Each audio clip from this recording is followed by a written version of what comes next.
Seorang CEO muda rela menyamar menjadi satpam demi menggantikan sahabatnya yang sakit. Namun ia justru dihina habis-habisan oleh mantan kekasihnya sendiri di depan para karyawan. Wanita itu merasa dirinya paling tinggi karena jabatannya, tanpa tahu bahwa pria berseragam satpam yang ia rendahkan adalah pemilik perusahaan tempat ia bekerja. Tapi saat kebenaran terbongkar, penyesalan datang terlambat, karena hati sang CEO sudah menjadi milik wanita lain. Assalamualaikum warahmatullahi wabarakatuh. Sahabat Mutiara Kisah, bagaimana kabarnya hari ini? Semoga kita semua selalu diberikan kesehatan, kebahagiaan, kelancaran rezeki, dan kesuksesan dalam setiap langkah kebaikan. Sebelum kisah ini dimulai, boleh tuliskan di kolom komentar, kalian berasal dari kota mana? Semoga dari manapun sahabat berada, selalu dalam lindungan Allah dan dimudahkan segala urusannya. Sahabat, pada kesempatan kali ini, mari kita simak sebuah kisah yang penuh pelajaran, tentang kesombongan, kerendahan hati, dan nilai seorang manusia, yang tidak bisa dinilai hanya dari penampilan luarnya. Simak selengkapnya kisah berikut ini. Pagi itu, langit Jakarta masih menggantungkan sisa mendung di antara gedung-gedung tinggi. Jalanan mulai padat, klakson kendaraan saling bersahutan, dan orang-orang berjalan cepat mengejar waktu. Di depan sebuah gedung megah bertuliskan Saputra Global Group, seorang pria muda berdiri tegap mengenakan seragam satpam. Namanya Rizky Saputra. Wajahnya tenang, matanya tajam, namun sikapnya sederhana. Tidak ada yang menyangka bahwa pria yang sedang berdiri di pos keamanan itu adalah pemilik gedung tersebut. Ia bukan satpam sungguhan. Ia adalah CEO muda yang selama ini jarang muncul di hadapan para karyawan. Semua berawal dari telepon subuh tadi. Rizky, maafkan aku, suara Dimas terdengar lemah dari seberang telepon. Aku demam tinggi. Hari ini aku tidak bisa masuk. Tapi kalau aku izin mendadak, aku takut kontrakku diputus. Rizky yang saat itu baru saja selesai membaca laporan perusahaan langsung terdiam. Dimas adalah sahabat lamanya sejak kecil. Dulu, ketika Rizky belum menjadi siapa-siapa, Dimas sering membantunya. Pernah suatu malam, saat Rizky tidak punya uang untuk makan, Dimas membelikan sebungkus nasi Padang dan berkata, "Makanlah. Suatu hari nanti, kamu akan jadi orang besar." Kalimat itu tidak pernah Rizky lupakan. Maka pagi itu, tanpa banyak berpikir, Rizky datang ke rumah Dimas, mengambil seragam cadangan, lalu menggantikannya berjaga di gerbang utama perusahaan. "Tenang saja," kata Rizky sebelum menutup telepon. "Hari ini, aku yang jaga posmu." Dimas tidak tahu harus berkata apa. Ia hanya menangis kecil, merasa malu sekaligus terharu. Di depan gerbang perusahaan, Rizky menyapa setiap karyawan yang masuk. Sebagian hanya mengangguk. Sebagian lain melewatinya begitu saja, seolah keberadaan seorang satpam tidak lebih penting daripada tiang lampu di pinggir jalan. "Selamat pagi," ucap Rizky kepada seorang staf administrasi. Wanita itu tidak menjawab. Ia hanya menatap layar ponselnya sambil berjalan masuk.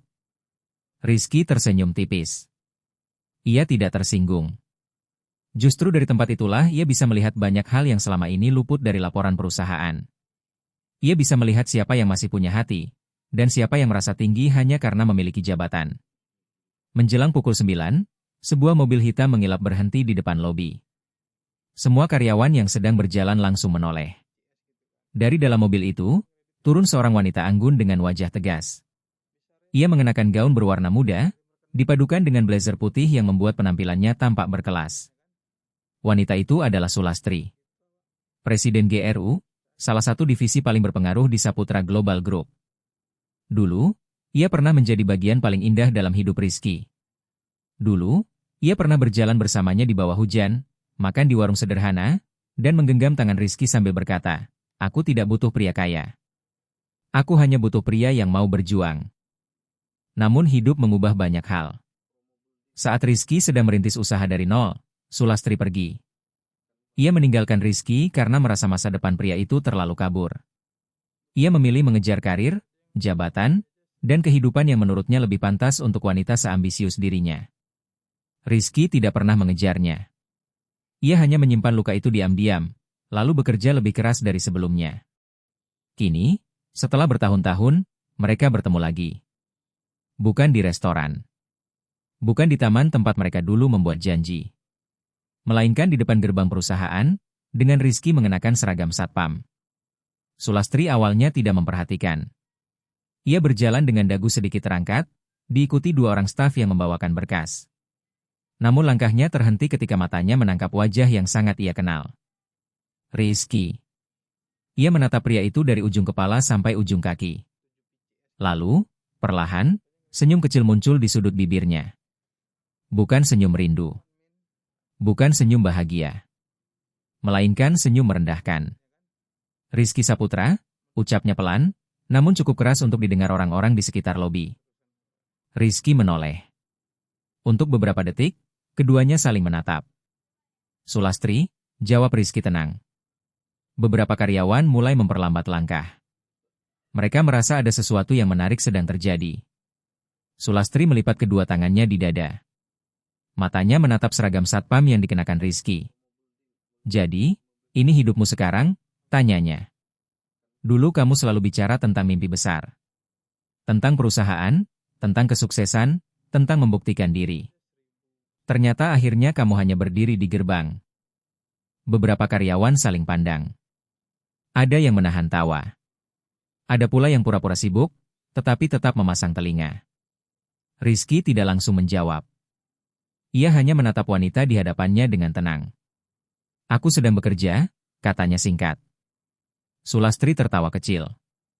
Bekerja? Ulangnya. Ya, tentu saja. Semua orang juga bekerja. Tapi tidak semua orang berakhir seperti ini. Kalimat itu menusuk. Bukan karena Rizky merasa hina memakai seragam satpam. Ia justru menghormati pekerjaan itu. Yang membuatnya sakit adalah cara Sulastri berbicara, seolah manusia hanya bernilai dari kursi jabatan yang mereka duduki. Salah satu staf Sulastri ikut tersenyum sinis. Ibu kenal dia? Sulastri menoleh sekilas, lalu menjawab dengan nada ringan, mantan masa lalu. Dulu terlalu banyak mimpi. Ucapan itu disambut tawa kecil dari beberapa orang. Rizky tetap diam. Di dalam dadanya, ada sesuatu yang bergerak. Bukan amarah yang meledak, melainkan luka lama yang terbuka kembali. Ia teringat hari ketika Sulastri pergi. Hari. Ketika wanita itu berkata bahwa cinta saja tidak cukup untuk membangun masa depan. Hari ketika Rizky berdiri sendirian di bawah hujan, memandangi punggung Sulastri yang menjauh tanpa pernah menoleh kembali. Kini wanita itu berdiri di hadapannya. Bukan lagi sebagai kekasih yang pernah ia perjuangkan, tetapi sebagai seseorang yang merasa berhak merendahkan. Buka pintu, kata Sulastri tiba-tiba. Rizky mengangkat wajahnya. Apa? Sulastri menunjuk pintu lobi. Buka pintu. Untuk saya. Bukankah itu tugasmu? Suasana menjadi semakin sunyi. Parah. Karyawan menunggu reaksi Rizky. Namun Rizky tidak membantah. Ia berjalan ke arah pintu lobi, lalu membukakannya dengan tenang. Silakan, Bu Sulastri, ucapnya. Sulastri tersenyum puas. Ia melangkah masuk, tetapi sebelum melewati pintu, ia berhenti tepat di samping Rizky. Setidaknya sekarang kamu tahu tempatmu, bisiknya. Rizky menatap lurus ke depan. Tempat seseorang tidak selalu terlihat dari seragamnya, jawab Rizky pelan. Sulastri menoleh. Senyumnya menghilang sesaat. Apa maksudmu? Rizky menatapnya. Tidak ada. Sulastri mendengus, lalu berjalan masuk ke dalam gedung. Para staf mengikutinya. Beberapa karyawan yang tadi menonton segera bubar, tetapi bisik-bisik mulai terdengar di beberapa sudut lobi. Kasihan juga ya. Mantan Presiden GRU ternyata satpam sekarang? Pantas Bu Sulastri kelihatan kaget. Rizky mendengar semuanya. Namun ia tetap kembali ke pos satpam, berdiri seperti semula, seolah tidak terjadi apa-apa. Di lantai atas, dari balik kaca ruang direksi, seorang pria parubaya bernama Pak Hendro memperhatikan kejadian itu dengan wajah tegang. Ia adalah direktur senior yang tahu betul siapa Rizky sebenarnya. Pak Hendro segera mengambil ponselnya, hendak menghubungi Rizky. Namun sebelum panggilan tersambung, sebuah pesan masuk lebih dulu dari Rizky. Jangan beritahu siapapun. Hari ini, aku ingin melihat semuanya dengan mataku sendiri. Pak Hendro membaca pesan itu berulang kali. Dadanya terasa berat. Ia tahu, hari itu bukan sekadar penyamaran biasa.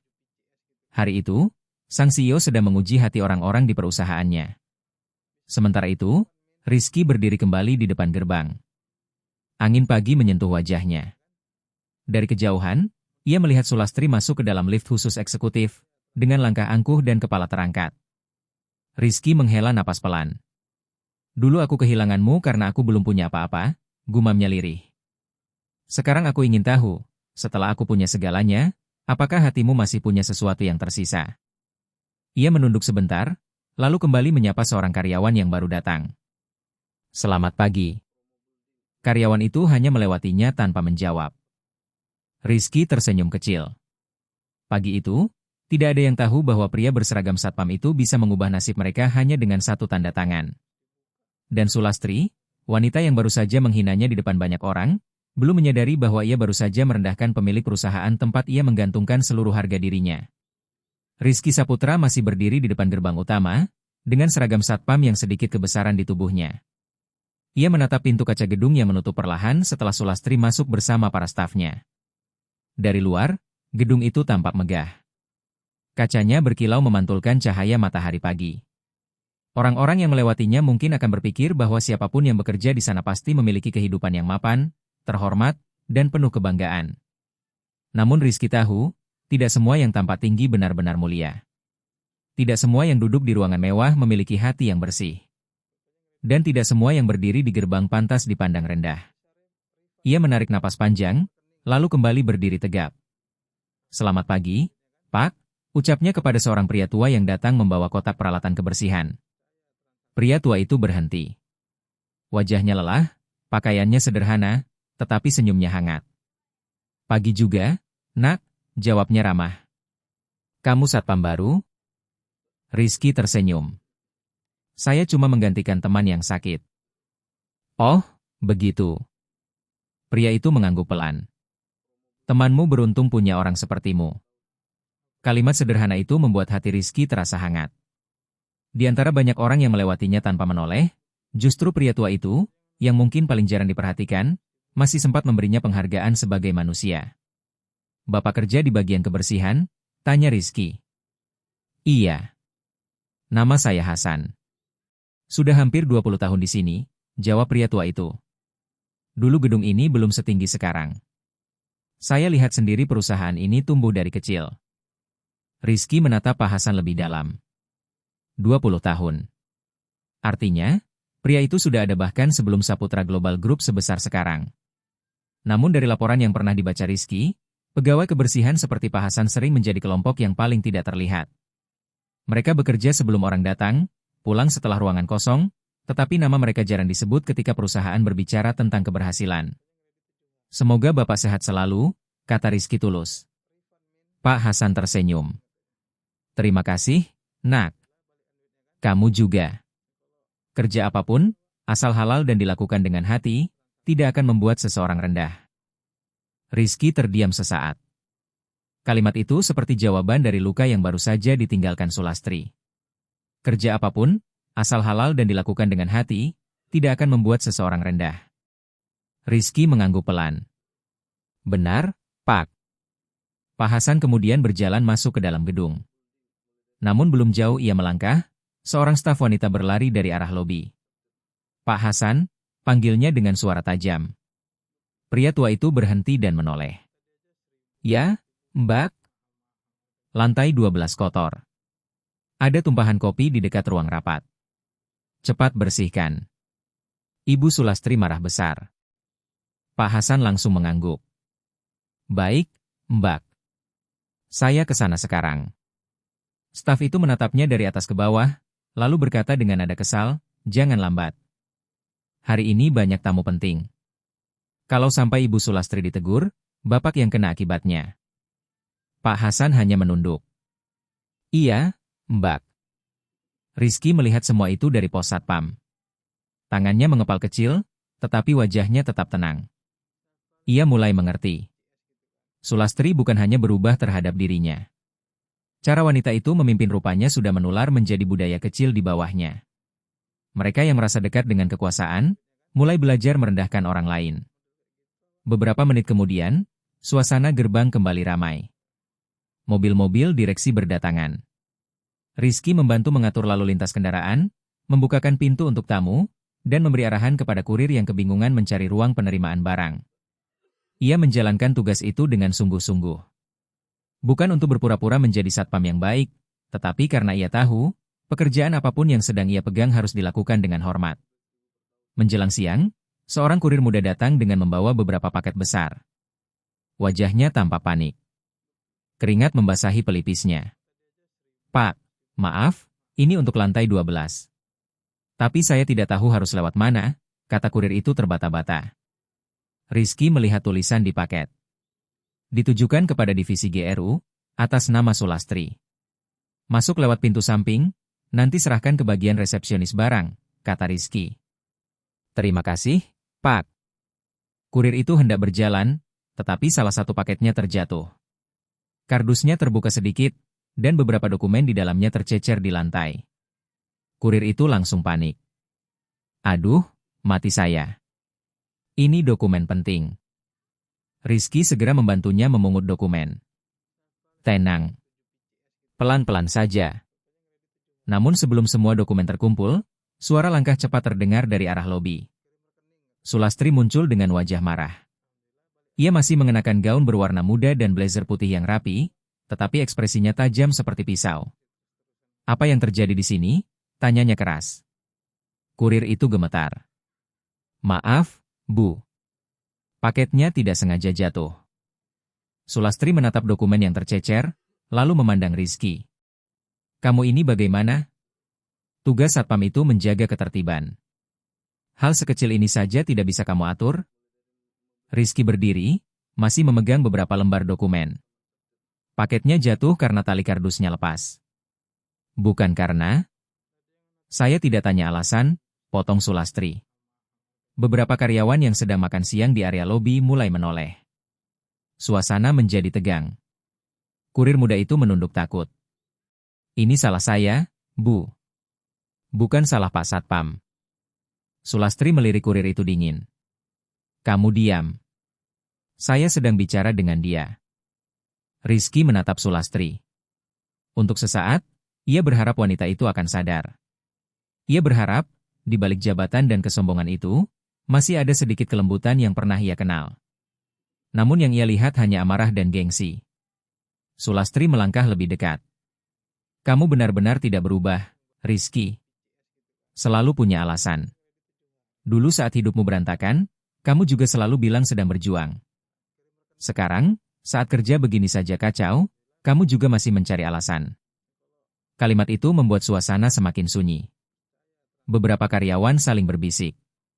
Mereka baru tahu bahwa Sulastri dan Satpam itu memiliki masa lalu. Rizky menahan napas. Sulastri tidak hanya menegurnya sebagai Satpam. Ia membuka luka pribadinya di depan orang banyak. "Sulastri," ucap Rizky pelan, "masalah masa lalu kita tidak perlu dibawa ke sini." Sulastri tersenyum sinis. "Kenapa? Malu?" Rizky diam. "Harusnya kamu malu sejak dulu," lanjut Sulastri. "Malu karena berani mencintai perempuan yang punya masa depan, sementara kamu sendiri bahkan tidak tahu besok bisa memberi apa." Kurir muda itu menatap Rizky dengan iba. Beberapa karyawan menunduk, tidak berani ikut campur. Rizky merasakan dadanya sesak, tetapi ia tetap berdiri tegak. Bukan karena ia tidak bisa membalas. Bukan karena ia tidak punya kuasa. Justru karena ia punya kuasa, ia memilih menahan diri. Ia tahu, orang yang benar-benar kuat bukanlah orang yang bisa menghancurkan lawannya, melainkan orang yang mampu menunda amarahnya ketika ia punya kesempatan untuk membalas. "Ambil dokumennya," perintah Sulastri kepada salah satu staf. Staf itu segera mengambil dokumen dari tangan Rizky. Sulastri lalu menatap kurir muda itu. "Dan kamu, lain kali kalau mengantar barang ke perusahaan besar, belajar lebih rapi. Ini bukan pasar." Kurir itu hanya mengangguk cepat. "Maaf, Bu." Setelah itu, Sulastri kembali menatap Rizky. "Kamu bersihkan sisanya." Rizky menunduk dan memungut potongan kardus yang robek. Ia melakukannya tanpa berkata apa-apa. Sulastri melihatnya dengan tatapan puas, seolah kemenangan kecil itu mampu membayar semua ketakutannya di masa lalu. Dulu, ia pernah takut hidup susah bersama Rizky. Dulu, Ia pernah takut pria itu tidak akan menjadi siapa-siapa. Dan kini, melihat Rizky memakai seragam satpam membuatnya merasa pilihannya untuk pergi adalah keputusan yang benar. Setidaknya, begitu pikirnya. Padahal ia tidak tahu, pria yang sedang memungut kardus di hadapannya adalah orang yang menandatangani pengangkatannya sebagai Presiden GRU. Ia tidak tahu, jabatan yang ia banggakan ada karena keputusan Rizky. Ia tidak tahu, gedung yang ia masuki setiap pagi berdiri di atas nama keluarga Saputra. Setelah Sulastri pergi, Rizky membantu kurir muda itu menutup kembali paketnya. "Terima kasih, Pak," kata kurir itu lirih. "Maaf gara-gara saya, Bapak dimarahi." "Tidak apa-apa," jawab Rizky. Kurir itu menatapnya ragu. "Bapak kenal Bu Sulastri?" Rizky tersenyum tipis. "Pernah." Dia galak sekali. Rizky tidak menjawab. Ia hanya membantu mengangkat paket itu ke meja penerimaan barang. Di saat yang sama, dari balik pilar besar dekat lobi, Pak Hendro kembali menyaksikan semuanya. Wajah direktur senior itu tampak semakin cemas. Ia tidak tahan melihat CEO-nya dipermalukan seperti itu. Pak Hendro mendekati Rizky ketika suasana sudah sedikit sepi. "Pak Rizky," bisiknya pelan. Rizky menoleh. "Pak Hendro." "Maaf, Pak. Saya tidak bisa diam melihat Bapak diperlakukan seperti itu." Rizky mengangkat tangan, memberi isyarat agar Pak Hendro tetap tenang. "Jangan lakukan apapun."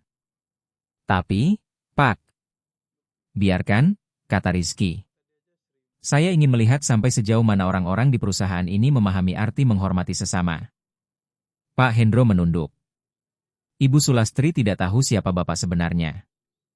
Rizky menatap pintu lift yang baru saja tertutup. "Justru karena dia tidak tahu, saya bisa melihat siapa dia sebenarnya." Pak Hendro terdiam. Kalimat itu dalam dan menyakitkan. Sebab manusia seringkali bersikap baik kepada orang yang mereka tahu berkuasa. Mereka tersenyum kepada atasan, membungkuk kepada orang kaya, dan berbicara manis kepada orang yang bisa menguntungkan mereka. Tetapi kepada mereka yang terlihat kecil, lemah, atau tidak berpengaruh, wajah asli mereka perlahan muncul. Hari itu, Rizky melihat wajah asli banyak orang. Dan wajah asli Sulastri adalah yang paling membuat hatinya perih. Siang berganti sore. Gedung mulai terasa lebih sibuk. Divisi GRU sedang mempersiapkan presentasi penting untuk Dewan Direksi. Karyawan berlalu lalang membawa berkas, laptop, dan papan presentasi. Dari percakapan mereka, Rizky tahu bahwa Sulastri sedang mengejar proyek besar bernilai ratusan miliar. Proyek itu, jika berhasil, akan membuat karir Sulastri semakin melesat. Rizky tersenyum getir. Dulu, Sulastri pernah berkata bahwa ia ingin sukses agar tidak lagi dipandang sebelah mata. Rizky memahami itu. Ia bahkan pernah mendoakan wanita itu dalam diam, semoga suatu hari Sulastri mendapat tempat yang layak. Namun Rizky tidak pernah membayangkan, saat tempat itu berhasil diraih, Sulastri justru memakai ketinggiannya untuk memandang rendah orang lain. Menjelang pukul 4 sore, hujan turun tiba-tiba. Karyawan yang hendak pulang berlarian mencari tempat teduh. Rizky membantu mengatur kendaraan di depan lobi agar tidak terjadi kemacetan. Di tengah hujan itu, seorang pegawai magang perempuan tergelincir di dekat tangga masuk. Map berisi dokumen jatuh ke lantai basah. Beberapa kertas terkena air. Rizky segera berlari menghampirinya. "Hati-hati," katanya sambil membantu perempuan itu berdiri. Pegawai magang itu tampak menahan tangis. "Terima kasih, Pak." "Aduh, dokumen saya basah." "Ini untuk rapat Bu Sulastri." Rizky membantu mengumpulkan kertas-kertas yang tercecer. "Sebagian sudah basah, tetapi masih bisa dibaca." "Masih bisa dikeringkan," kata Rizky. "Jangan panik." Namun belum sempat pegawai itu menjawab, suara Sulastri terdengar lagi. "Lina." Pegawai magang itu langsung pucat. Sulastri berdiri di pintu lobi, menatap dokumen basah di tangan Rizky dan Lina. Apalagi ini, suaranya tajam. Lina menunduk gemetar. "Maaf, Bu. Saya terpeleset." Sulastri berjalan mendekat. Hujan membuat beberapa helai rambutnya bergerak terkena angin, tetapi wajahnya tetap keras. "Kamu tahu dokumen itu untuk rapat penting?" "Tahu, Bu. Saya minta maaf." Minta maaf tidak menyelamatkan karir saya, ucap Sulastri dingin. Lina menahan air mata. Rizky berdiri di sampingnya. Dia terpeleset karena lantai licin. Seharusnya ada tanda peringatan. Sulastri langsung menoleh kepada Rizky. Saya bicara dengan staf saya, bukan dengan satpam. Rizky menatapnya. Tapi dia hampir jatuh di depan saya. Dan sekarang kamu merasa jadi pahlawan? Tanya Sulastri sinis. Rizky menarik napas pelan. Saya hanya membantu. Sulastri melangkah lebih dekat. Membantu? Kamu pikir dengan membantu orang lain, hidupmu terlihat lebih berarti? Lina menoleh kepada Rizky dengan wajah takut. Sulastri melanjutkan, kamu dari dulu memang begitu. Selalu ingin terlihat baik. Selalu ingin dianggap tulus. Tapi lihat hasilnya sekarang. Kamu tetap di bawah. Kata-kata itu jatuh bersama suara hujan. Tajam. Dingin. Menyakitkan. Rizky diam cukup lama. Matanya menatap Sulastri, bukan dengan kebencian, melainkan dengan kesedihan yang sulit dijelaskan. Sulastri, ucapnya pelan, apa jabatanmu membuatmu lupa bahwa kamu juga pernah memulai dari bawah? Wajah Sulastri berubah. Untuk sesaat, kalimat itu menembus pertahanannya. Ia teringat masa lalunya. Terbersit bayangan dirinya dulu, gadis sederhana yang pernah menangis karena ditolak bekerja di sebuah perusahaan kecil. Terbersit pula wajah Rizky muda, yang menemaninya makan mie instan di pinggir jalan sambil berkata, suatu hari nanti, kamu pasti berhasil. Namun kenangan itu hanya muncul sebentar. Sulastri segera menutupinya dengan amarah. Jangan sok mengenal saya, katanya. Orang seperti kamu tidak pantas menasihati saya. Rizky tidak menjawab. Sulastri menunjuk dokumen di tangan Lina. Kamu ganti semua dokumen itu. Cetak ulang sekarang. Dan kalau sampai rapat saya gagal, jangan harap kontrak magangmu diperpanjang. Lina menangis. Baik, Bu. Sulastri lalu menatap Rizky. Dan kamu, jangan ikut campur lagi. Ingat posisimu. Rizky menatapnya lurus. Saya ingat posisi saya. Sulastri tersenyum merendahkan. Bagus. Ia berbalik dan masuk kembali ke gedung. Setelah Sulastri pergi, Lina tidak lagi bisa menahan tangisnya. Saya pasti dikeluarkan, katanya lirih. Saya butuh magang ini, Pak. Ayah saya sakit. Saya harus lulus dan cepat kerja. Rizky menatap gadis muda itu. Ada rasa nyeri di hatinya. Di wajah Lina, ia melihat dirinya yang dulu. Anak muda yang takut gagal, takut tidak cukup baik, dan takut kehilangan kesempatan hanya karena tidak punya kuasa. Dengarkan saya, kata Rizky lembut. Kamu naik ke bagian administrasi. Minta bantuan mereka cetak ulang dokumen. Kalau ada yang menolak, bilang Pak Hendro yang meminta.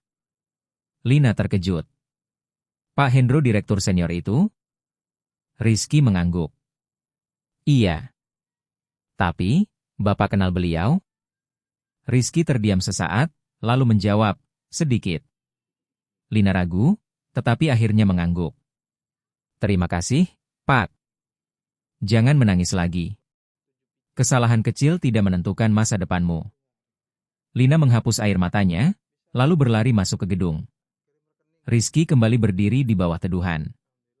Seragam satpamnya sedikit basah terkena hujan. Ia menatap langit yang semakin gelap. Tiba-tiba, ponselnya bergetar. Sebuah pesan masuk dari seseorang bernama Nadira. Mas Rizky, rapat Dewan Direksi besok jadi pukul 9 pagi, ya? Semua berkas sudah saya siapkan. Oh iya, jangan lupa makan. Kalau terlalu sibuk, nanti sakit. Rizky membaca pesan itu, lalu senyum kecil muncul di wajahnya. Nadira. Wanita yang kini menjadi calon istrinya. Wanita yang kini menjadi calon istrinya. Berbeda dengan Sulastri, Nadira tidak pernah menilai Rizky dari seberapa tinggi posisinya. Bahkan sebelum tahu Rizky adalah CEO, Nadira sudah menghormatinya sebagai manusia. Mereka bertemu pertama kali saat Nadira masih menjadi staf administrasi biasa. Waktu itu, Nadira membantu seorang pegawai kebersihan yang dimarahi karena menumpahkan air di koridor. Sikap sederhana itu menarik perhatian Rizky. Sejak saat itu, Rizky tahu, kecantikan sejati bukan terletak pada gaun mahal, jabatan tinggi, atau cara seseorang berjalan di ruangan penuh orang penting. Kecantikan sejati ada pada hati yang tetap lembut, meski dunia memberinya alasan untuk menjadi keras. Rizky membalas pesan Nadira. Sudah makan sedikit. Besok saya hadir. Terima kasih sudah mengingatkan. Tidak lama kemudian, Nadira membalas. Jangan cuma sedikit. Orang yang sering mengurus banyak orang, kadang lupa mengurus dirinya sendiri. Rizky tersenyum lebih hangat. Di tengah hari yang penuh hinaan, pesan sederhana itu terasa seperti rumah. Namun ketenangan itu tidak berlangsung lama. Sekitar pukul 5 sore, suasana lobi mendadak ramai. Seorang tamu penting dari luar negeri datang lebih cepat dari jadwal. Penerima tamu panik karena Sulastri belum siap menerima mereka. Beberapa staf GRU berlarian mencari ruang tunggu. Rizky yang berdiri di dekat gerbang melihat kekacauan kecil itu.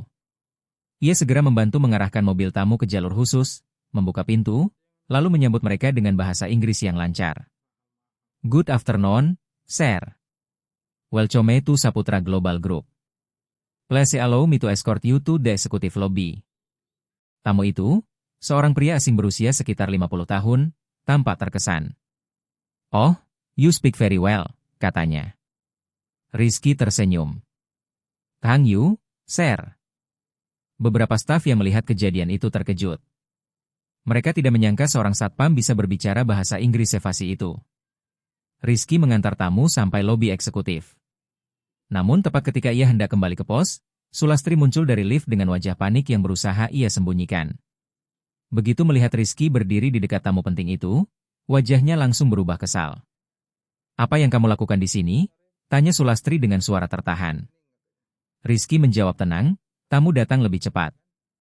Saya hanya mengantar mereka ke lobi. Sulastri mendekat, lalu berbisik tajam, saya tidak butuh kamu membuat perusahaan ini terlihat murahan. Tugasmu di gerbang, bukan menyambut tamu eksekutif. Tamu asing itu menoleh, seolah menangkap nada tidak nyaman meski tidak memahami seluruh bahasa. Rizky tetap diam. Sulastri segera memasang senyum profesional kepada tamu itu. Welcome, Mr. Jonathan. I apologize for the slight confusion.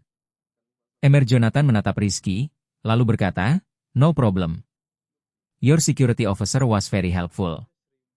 Sulastri tersenyum kaku. Of course. Namun setelah tamu itu dibawa masuk ke ruang tunggu, Sulastri kembali menatap Rizky dengan tajam. Jangan merasa hebat hanya karena bisa bicara bahasa Inggris, katanya pelan. Kamu tetap satpam. Rizky memandangnya. Saya tidak pernah merasa lebih tinggi karena bisa melakukan sesuatu. Bagus. Karena memang tidak ada yang bisa kamu banggakan. Rizky terdiam. Kalimat itu seharusnya membuatnya marah. Namun yang muncul justru rasa iba. Ia mulai sadar, Sulastri tidak sedang melukai dirinya saja. Wanita itu juga sedang melukai dirinya sendiri. Ia terlalu sibuk membuktikan bahwa ia berada di atas, sampai lupa bahwa orang yang terus-menerus merendahkan orang lain biasanya sedang menyembunyikan ketakutan terdalamnya sendiri. Mungkin Sulastri takut kembali miskin. Mungkin ia takut dianggap gagal. Mungkin ia takut masa lalunya yang sederhana diketahui orang-orang. Dan karena itu, ia menendang siapapun yang mengingatkannya pada masa lalu tersebut. Termasuk Rizky. Sore itu, setelah jam kerja hampir selesai, para karyawan mulai pulang. Hujan sudah reda, menyisakan aroma tanah basah dan genangan kecil di halaman gedung. Rizky berdiri di pos satpam, menunggu pergantian shift malam. Tubuhnya lelah, tetapi pikirannya jauh lebih lelah. Hari itu, ia telah melihat banyak hal. Ia melihat pegawai kecil diperlakukan seperti benda. Ia melihat staf muda menangis karena kesalahan sepele. Ia melihat orang-orang takut bicara benar karena jabatan seseorang terlalu tinggi. Dan ia melihat Sulastri, wanita yang dulu pernah ia cintai, berubah menjadi seseorang yang nyaris tidak ia kenali. Ketika lampu gedung mulai menyala satu persatu, Pak Hendro datang menghampiri. Pak Rizky, katanya pelan, rapat dewan besok sudah siap. Semua direksi akan hadir, termasuk Bu Sulastri. Rizky mengangguk. Pak Hendro menatapnya ragu. Apakah Bapak akan memperkenalkan diri besok? Rizky memandang gedung tinggi di hadapannya. Ya. Pak Hendro terdiam. Rizky melanjutkan, besok, semua orang harus tahu siapa yang selama ini mereka lewati tanpa menyapa. Dan Sulastri harus tahu, hinaan yang ia lemparkan hari ini bukan hanya kepada saya, tetapi kepada setiap orang kecil yang pernah ia anggap tidak berarti. Pak Hendro mengangguk pelan. Baik, Pak. Namun sebelum Pak Hendro pergi, Rizky berkata lagi, tapi jangan siapkan penghukuman. Pak Hendro menoleh. Maksud Bapak? Saya tidak ingin menghancurkan seseorang hanya karena ia pernah menghina saya, kata Rizky. Saya hanya ingin ia melihat dirinya sendiri. Pak Hendro menatap Rizky dengan kagum. Tidak banyak orang memiliki kuasa sebesar itu, tetapi masih mampu menahan dendam. Malam hampir turun ketika Rizky akhirnya melepas topi satpamnya sebentar. Ia menatap seragam yang dikenakannya, lalu tersenyum kecil. Hari itu, seragam itu telah menunjukkan kepadanya kebenaran yang tidak akan pernah ia temukan dari laporan bulanan, grafik kinerja, atau presentasi mewah. Seragam itu membuatnya melihat manusia dari dekat. Dan besok, saat ia kembali mengenakan jas hitamnya, semua orang akan melihat dirinya dari sisi yang berbeda. Di lantai 12, Sulastri masih sibuk mempersiapkan presentasi. Ia berdiri di depan kaca besar ruangannya, memandangi lampu kota yang mulai menyala. Di atas meja, tersusun rapi dokumen proyek, laporan keuangan, dan berkas promosi yang sangat ia harapkan. Ia tersenyum puas. Besok adalah hari besar baginya. Besok, ia yakin Dewan Direksi akan mengakui kemampuannya. Besok, ia yakin namanya akan semakin bersinar di Saputra Global Group. Namun tanpa ia tahu, besok juga adalah hari ketika seluruh kesombongannya akan runtuh di hadapan orang yang paling ia rendahkan. Dan di bawah sana, di dekat gerbang perusahaan, Rizky Saputra menatap gedung itu untuk terakhir kalinya sebagai seorang satpam. Dalam diam, ia berbisik pelan. Besok, Sulastri, kamu akan tahu. Bukan seragam yang membuat seseorang rendah, tapi hati yang kehilangan rasa hormat kepada sesama. Kalimat itu terlepas begitu pelan dari bibir Rizky Saputra. Tidak ada yang mendengarnya selain angin malam yang berembus di halaman gedung. Lampu-lampu kota menyala seperti ribuan mata yang diam-diam menyaksikan akhir dari sebuah hari yang melelahkan. Rizky menatap gedung Saputra Global Group untuk beberapa saat. Gedung itu berdiri megah, menjulang tinggi, seolah menyimpan begitu banyak rahasia di balik kaca-kacanya yang berkilau. Di dalam gedung itu, orang-orang mengejar jabatan. Sebagian bekerja dengan tulus. Sebagian lagi berjalan dengan dada penuh kebanggaan, tetapi lupa membawa hati. Dan hari itu, Rizky telah melihat semuanya. Ia melihat bagaimana seorang pegawai kecil bisa diperlakukan seolah tidak berharga. Ia melihat bagaimana seorang anak magang menangis hanya karena kesalahan yang sebenarnya bisa diselesaikan dengan kepala dingin. Ia melihat bagaimana jabatan bisa membuat seseorang merasa lebih tinggi dari manusia lain. Tetapi yang paling menyakitkan, ia melihat Sulastri. Wanita yang dulu pernah menemaninya dalam keadaan paling sederhana. Wanita yang dulu pernah memegang tangannya sambil berkata bahwa cinta tidak butuh kemewahan. Wanita yang dulu pernah percaya bahwa Rizky akan menjadi seseorang. Kini wanita itu menjadi orang pertama yang merendahkannya ketika ia mengira Rizky tidak punya apa-apa. Rizky menghela napas panjang. Ia melepas seragam satpam yang dipinjamnya dari Dimas, lalu masuk ke mobil yang sudah menunggu di sisi jalan. Pak Hendro duduk di kursi depan, sementara seorang sopir membuka pintu belakang dengan penuh hormat. Pak Rizky, ucap sopir itu pelan. Rizky hanya mengangguk. Kita pulang. Mobil hitam itu perlahan meninggalkan halaman gedung. Dari kaca jendela, Rizky masih sempat melihat gerbang tempat ia berdiri sepanjang hari. Gerbang yang menjadi saksi penghinaan. Gerbang yang juga menjadi saksi bahwa diam tidak selalu berarti kalah. Di perjalanan pulang, ponsel Rizky kembali bergetar. Sebuah pesan masuk dari Nadira. Mas, sudah selesai? Jangan lupa istirahat. Besok rapat penting. Aku sudah susun semua berkas di ruang utama. Rizky menatap pesan itu cukup lama. Senyum kecil muncul di wajahnya. Ada ketenangan setiap kali membaca pesan dari Nadira. Nadira tidak pernah berlebihan. Ia tidak banyak berkata manis. Tetapi setiap kalimatnya selalu terasa seperti tangan lembut yang menepuk bahu Rizky, seolah berkata, kamu tidak sendirian. Rizky membalas singkat. Sudah selesai. Terima kasih, Nadira. Besok kita bertemu di ruang rapat. Tidak lama kemudian, Nadira membalas. Baik, Mas. Tidur yang cukup. Jangan terlalu banyak memikirkan hal yang menyakitkan. Jari Rizky berhenti di atas layar ponsel.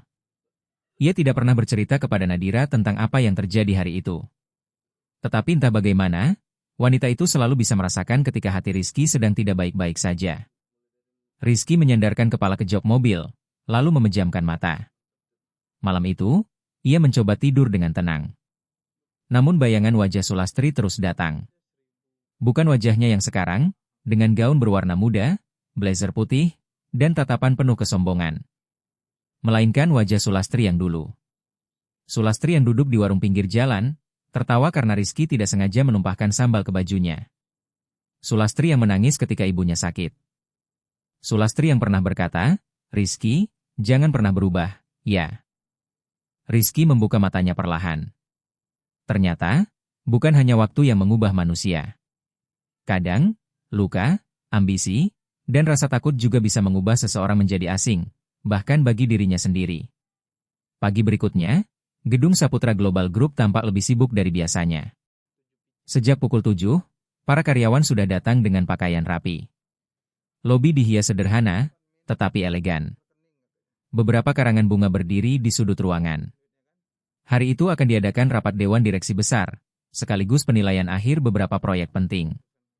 Di lantai 12, Sulastri datang lebih awal. Ia mengenakan gaun berwarna muda yang tampak mahal, dipadukan dengan blazer putih yang membuatnya terlihat semakin percaya diri. Rambutnya tertata rapi, wajahnya dipoles dengan riasan tipis, dan di tangannya ada map kulit berisi dokumen presentasi. Sulastri berdiri di depan cermin ruangannya.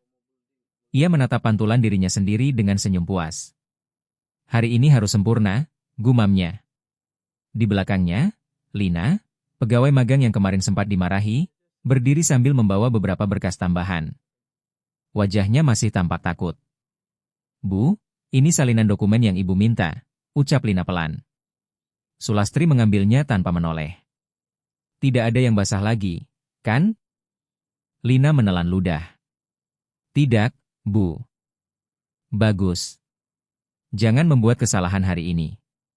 Rapat ini penting untuk masa depan divisi kita. Terutama masa depan saya." Lina menunduk. "Baik, Bu."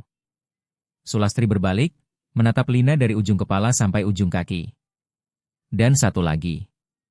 Kalau kamu bertemu satpam yang kemarin itu, jangan terlalu banyak bicara dengannya."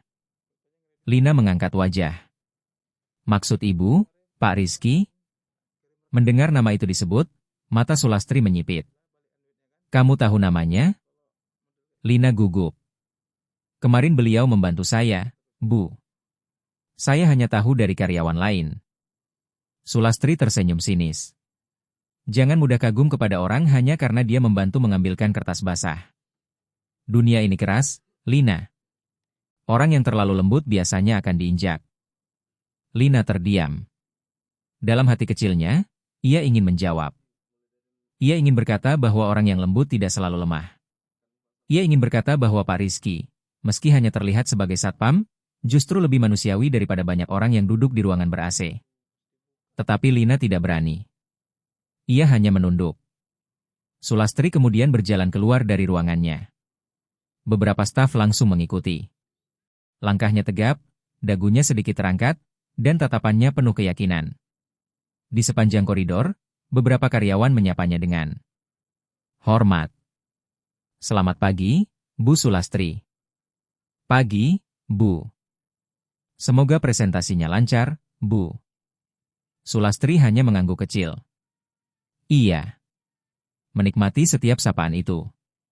Ia menikmati bagaimana orang-orang memberi jalan ketika ia lewat.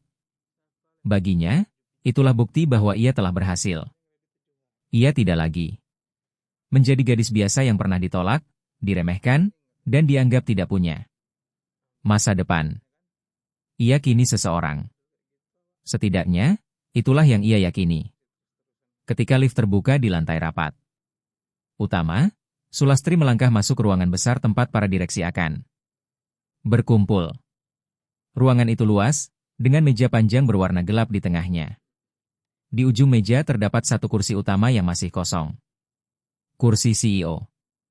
Sulastri sempat melirik kursi itu. Selama bekerja di Saputra Global Group, ia jarang melihat CEO perusahaan secara langsung. Nama Rizky Saputra memang sering disebut, tetapi sosoknya seperti bayangan.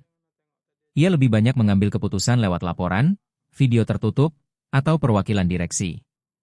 Beberapa orang berkata bahwa CEO itu masih muda, tetapi sangat cerdas.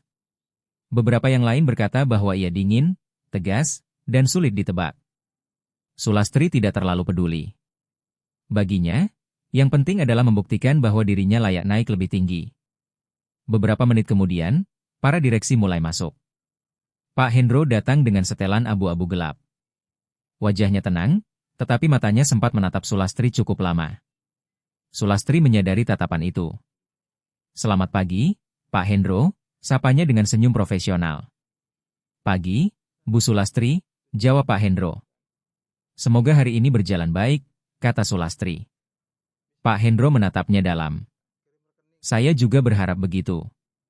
Semoga hari ini semua orang bisa melihat sesuatu dengan lebih jelas." Sulastri mengernyit sedikit, tetapi ia tidak sempat bertanya. Para pemimpin divisi lain mulai duduk di kursi masing-masing. Suasana semakin formal. Di sisi lain ruangan, Nadira masuk membawa beberapa berkas. Ia mengenakan pakaian kerja sederhana, tetapi rapi. Wajahnya lembut, langkahnya tenang. Ia tidak banyak bicara, hanya memastikan setiap dokumen telah berada di tempat yang tepat. Sulastri memperhatikan Nadira sekilas.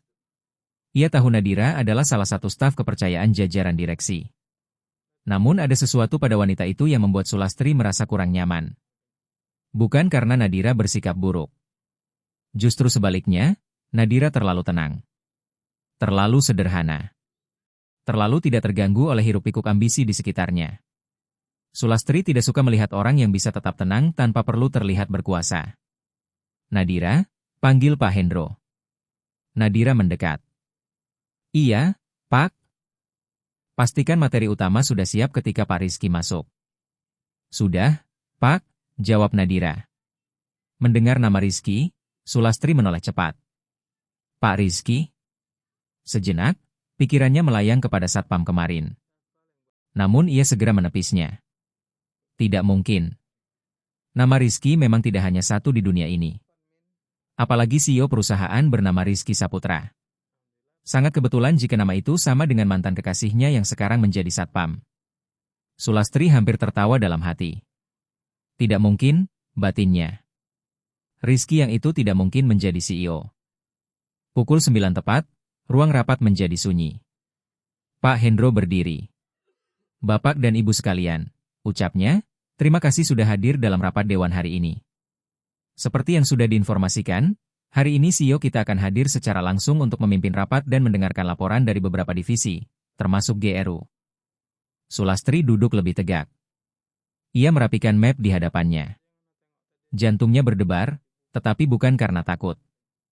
Ia berdebar karena ambisi. Inilah harinya. Hari ketika ia akan membuktikan bahwa dirinya pantas dipandang. Pintu ruang rapat masih tertutup. Beberapa detik berlalu.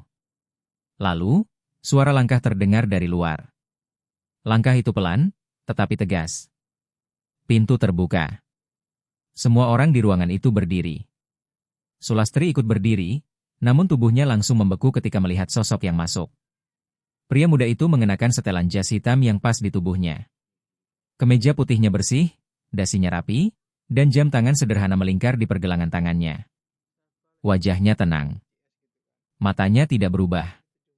Mata yang sama dengan pria berseragam satpam kemarin. Rizky Saputra. Untuk beberapa detik, dunia Sulastri seperti berhenti. Ia merasa suara di sekitarnya menghilang. Yang tersisa hanya detak jantungnya sendiri, keras, cepat, dan kacau. Tidak. Tidak mungkin.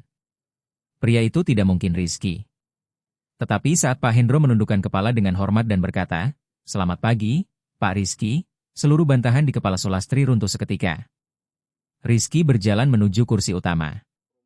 Tidak tergesa-gesa. Tidak angkuh.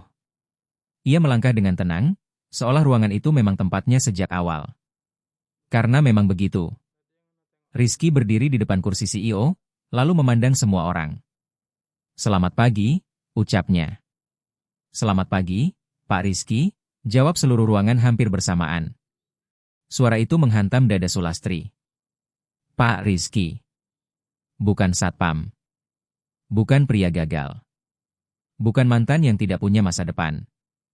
Melainkan CEO tertinggi di perusahaan tempat ia bekerja. Rizky duduk. Semua orang ikut duduk setelahnya. Namun Sulastri masih berdiri beberapa detik lebih lama, sampai Lina yang duduk di belakangnya berbisik pelan. Bu?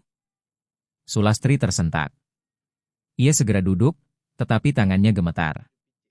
Map kulit yang tadi ia pegang dengan percaya diri kini terasa licin di telapak tangannya.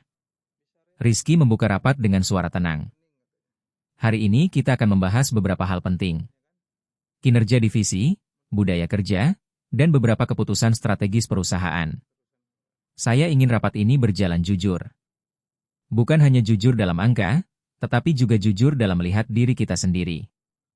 Kalimat itu terdengar biasa bagi sebagian orang. Namun bagi Sulastri, setiap katanya seperti ditujukan langsung kepadanya. Ia menunduk sedikit, berusaha menghindari tatapan Rizky. Namun Rizky tidak langsung menatapnya. Ia memulai rapat seperti biasa. Beberapa direktur menyampaikan laporan. Angka-angka dibahas. Grafik ditampilkan.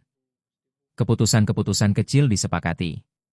Tetapi di dalam kepala Sulastri, semua itu terdengar jauh. Yang ia ingat hanya potongan-potongan kejadian kemarin. Jadi, ini hidupmu sekarang? Dulu kamu terlalu banyak mimpi. Kamu tetap satpam. Setidaknya sekarang kamu tahu tempatmu. Setiap kalimat itu kini kembali kepadanya, bukan sebagai hinaan untuk Rizky, tetapi sebagai cambuk yang memukul harga dirinya sendiri. Ia ingin menghilang. Ia ingin waktu diputar kembali. Ia ingin menemukan cara untuk menarik semua kata-katanya dari udara, sebelum kata-kata itu sampai ke telinga siapapun. Namun semuanya sudah terjadi. Setelah beberapa laporan selesai, Pak Hendro berkata, selanjutnya, presentasi dari divisi GRU, dipimpin oleh Bu Sulastri. Semua mata beralih kepada Sulastri. Ia berdiri perlahan. Kakinya terasa berat. Map di tangannya hampir terjatuh, tetapi ia berusaha menahannya. Dengan langkah kaku, ia berjalan ke depan ruangan. Layar besar menampilkan judul presentasi divisinya. Biasanya, Sulastri sangat percaya diri ketika berbicara. Ia pandai memilih kata. Ia tahu kapan harus tersenyum, kapan harus menekan suara, dan kapan harus membuat orang terkesan. Namun hari itu, suaranya terdengar berbeda. Selamat pagi, Bapak dan Ibu sekalian, ucapnya. Ada getar kecil di ujung kalimatnya. Ia menelan ludah, lalu melanjutkan presentasi. Slide demi slide ditampilkan. Data proyek dijelaskan. Target keuntungan dipaparkan. Semua tampak baik, bahkan sangat baik. Tetapi Sulastri tahu, orang yang paling menentukan di ruangan itu bukan sedang menilai angkanya saja. Rizky memperhatikannya dengan tenang. Tidak marah. Tidak tersenyum sinis. Tidak menunjukkan dendam. Justru ketenangan itulah yang membuat Sulastri semakin sulit bernapas. Setelah presentasi selesai, ruangan hening beberapa saat. Pak Hendro membuka suara. Terima kasih, Bu Sulastri. Laporan yang cukup lengkap. Sulastri sedikit lega.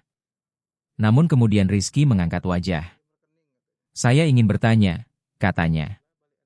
Jantung Sulastri langsung berdebar lebih keras. Silakan, Pak, jawabnya, berusaha tetap profesional. Rizky menatap layar, lalu menatap Sulastri. Dalam laporan Ibu, divisi GRU menunjukkan peningkatan kinerja sebesar 27% dalam 6 bulan terakhir. Secara angka, itu baik. Namun saya ingin tahu, bagaimana kondisi orang-orang di balik angka ini? Sulastri terdiam sejenak. Maksud Bapak?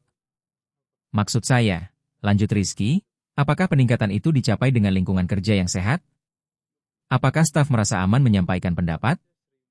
Apakah bawahan diperlakukan dengan hormat? Apakah kesalahan kecil diselesaikan dengan pembinaan, atau dengan ancaman? Wajah Sulastri pucat. Beberapa direksi mulai saling pandang. Sulastri mencoba tersenyum. Tentu kami selalu menjaga profesionalitas, Pak. Profesionalitas, ulang Rizky pelan. Kata yang bagus. Ruangan kembali hening. Rizky menyandarkan punggungnya ke kursi, lalu berkata, "Kemarin, saya menghabiskan 1 hari di gerbang perusahaan." Semua orang terdiam. Beberapa wajah tampak terkejut. Sebagian belum tahu cerita itu. Sebagian lain mulai menoleh kepada Sulastri. Sulastri merasa seolah udara di ruangan itu menipis. Rizky melanjutkan, "Saya mengenakan seragam satpam untuk menggantikan seorang teman yang sakit. Dari posisi itu, saya melihat banyak hal. Saya melihat karyawan yang tidak membalas sapaan. Saya melihat staf kebersihan diperlakukan kasar. Saya melihat pegawai magang ketakutan karena kesalahan kecil. Dan saya melihat seseorang yang memiliki jabatan tinggi menggunakan kekuasaannya untuk merendahkan orang lain. Tidak ada satupun yang berani bersuara." Sulastri menunduk. Tangannya mencengkeram ujung map. Rizky menatap seluruh ruangan. "Saya tidak mengatakan ini untuk mempermalukan siapapun. Saya mengatakan ini karena perusahaan sebesar apapun akan hancur jika orang-orang di dalamnya kehilangan rasa hormat kepada sesama." Pak Hendro menunduk pelan. Beberapa direktur terlihat gelisah. Rizky kemudian menoleh kepada Sulastri. Tatapan itu akhirnya bertemu. Sulastri merasa lututnya hampir lemas. "Bu Sulastri," ucap Rizky dengan suara tenang, "kemarin Ibu bertanya, apakah saya malu dengan hidup saya?" Bibir Sulastri bergetar. Ia tidak sanggup menjawab. Rizky melanjutkan, "Saya tidak malu berdiri di gerbang. Saya tidak malu memakai seragam satpam. Saya tidak malu membukakan pintu untuk orang lain. Yang membuat saya sedih adalah mengetahui bahwa seseorang bisa merasa dirinya lebih tinggi hanya karena mengira orang di hadapannya tidak punya jabatan." Sulastri menutup matanya sebentar. Beberapa karyawan yang ikut hadir sebagai notulis dan staf pendukung menatapnya dengan ekspresi campur aduk. Ada yang terkejut. Ada yang iba. Ada pula yang akhirnya mengerti mengapa Sulastri sejak pagi tampak tidak tenang. Rizky tidak meninggikan suara sedikit pun. Namun justru karena itu, setiap katanya terdengar lebih berat. "Saya tidak marah karena Ibu menghina saya," katanya. "Saya kecewa karena Ibu menghina pekerjaan yang dilakukan banyak orang dengan jujur. Saya kecewa karena Ibu merendahkan seseorang sebelum tahu siapa dia. Dan saya lebih kecewa lagi karena Ibu pernah tahu rasanya berada di bawah, tetapi setelah sampai di atas, Ibu lupa menunduk untuk melihat mereka yang masih berjuang." Air mata Sulastri mulai menggenang, tetapi ia berusaha menahannya. Ia tidak ingin menangis di depan semua orang. Namun hatinya sudah runtuh. Semua kesombongan yang selama ini ia bangun seperti dinding tinggi, kini roboh hanya dengan kalimat-kalimat tenang dari pria yang pernah ia hina. Rizky mengambil sebuah dokumen dari Nadira, lalu membukanya. "Divisi GRU memang mencatat kinerja baik," kata Rizky. "Tetapi dalam 3 bulan terakhir, ada peningkatan keluhan internal. Beberapa staf meminta pindah divisi. 2 orang mengundurkan diri tanpa alasan jelas. 1 pegawai magang hampir kehilangan rekomendasi karena tekanan yang tidak proporsional." Sulastri menoleh cepat kepada Lina. Lina langsung menunduk takut. Rizky melihat itu. "Jangan mencari siapa yang melapor," kata Rizky. "Pemimpin yang baik tidak sibuk mencari siapa yang bicara. Pemimpin yang baik bertanya mengapa sampai ada orang yang merasa harus diam begitu lama." Sulastri merasa dadanya tertusuk. Ia tidak bisa lagi bersembunyi di balik angka. Ia tidak bisa lagi berlindung di balik kata profesional. Ia tidak bisa lagi berpura-pura bahwa semuanya baik-baik saja. Rizky menutup dokumen itu. "Saya memutuskan, mulai hari ini, posisi Presiden GRU akan dievaluasi secara menyeluruh selama 30 hari. Bukan hanya berdasarkan hasil proyek, tetapi juga berdasarkan budaya kerja dan kepemimpinan manusiawi." Ruangan tetap sunyi. Sulastri mengangkat wajah. Matanya basah. "Pak Rizky," suaranya nyaris tidak terdengar, "saya." Ia berhenti. Apa yang bisa ia katakan? "Maaf." Di depan semua orang yang pernah melihatnya angkuh? Di depan Lina yang pernah ia buat menangis? Di depan Pak Hasan yang pernah ia perlakukan seperti alat? Di depan Rizky, pria yang dulu ia tinggalkan karena dianggap tidak punya masa depan? Rizky menatapnya. "Silakan, Bu Sulastri. Ada yang ingin disampaikan?" Sulastri membuka mulut, tetapi tidak ada kata yang keluar. Untuk pertama kalinya dalam hidupnya, ia kehilangan kemampuan berbicara. Biasanya, ia bisa memenangkan rapat dengan kalimat tajam. Biasanya, ia bisa membuat orang tunduk hanya dengan nada suara. Biasanya, ia tahu cara menyelamatkan dirinya dari situasi sulit.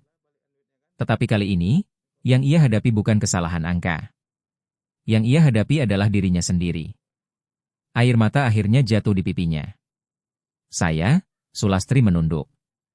Saya minta maaf. Ruang rapat tetap diam. Sulastri menarik napas, berusaha melanjutkan meski suaranya gemetar. Saya minta maaf kepada Pak Rizky. Kepada semua yang pernah saya perlakukan tidak baik.